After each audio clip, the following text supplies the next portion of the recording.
ప్రతి ప్రయాణం మొదటి అడుగుతోనే ప్రారంభమవుతుంది. కానీ మొదటి అడుగు మాత్రం తల్లి గర్భంలో నుండే ప్రయాణం అవుతుంది. చాలా విచిత్రంగా అనిపిస్తుంది. ఇన్ని అడుగులు వేసిన ప్రయాణం ఎప్పటికైనా మనలోకే కలవాల్సి ఉంటుంది కదా. జీవితం కూడా అంతే. చూడండి, పచ్చని ప్రకృతిలో మనం ఒక ప్రయాణాన్ని ప్రారంభిస్తాం. దాని గమ్యం మనకు తెలుసు, కానీ మన జీవిత గమ్యం ఎప్పటికీ మనకి తెలియదు. ఈ క్షణం మనదే అయ్యి ఉండొచ్చు, మరు క్షణం మనదో కాదో మనకి తెలియదు.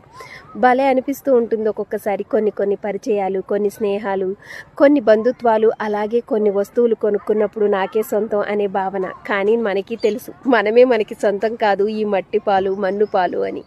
భలే ప్రయాణం మొదలవుతుంది. ప్రతి ప్రయాణం సుఖాంతం అవ్వాలని ఏం లేదు. సుఖమైన కష్టమైన అనుభవించక తప్పదు. ఏదో కష్టం వస్తుందని భయపడిపోయి పరిగెట్టకునేస్తామా? ప్రయాణం ఎప్పుడూ సంతోషంగా ఉండాలని మొదలుపెట్టు. కష్టం ఎదురైన ప్రతిసారి ఒక అనుభవాన్ని నేర్చుకో. మనం బ్రతికేది ఎన్ని సంవత్సరాలు అన్నది కాదు, బ్రతికినంతకాలం మనం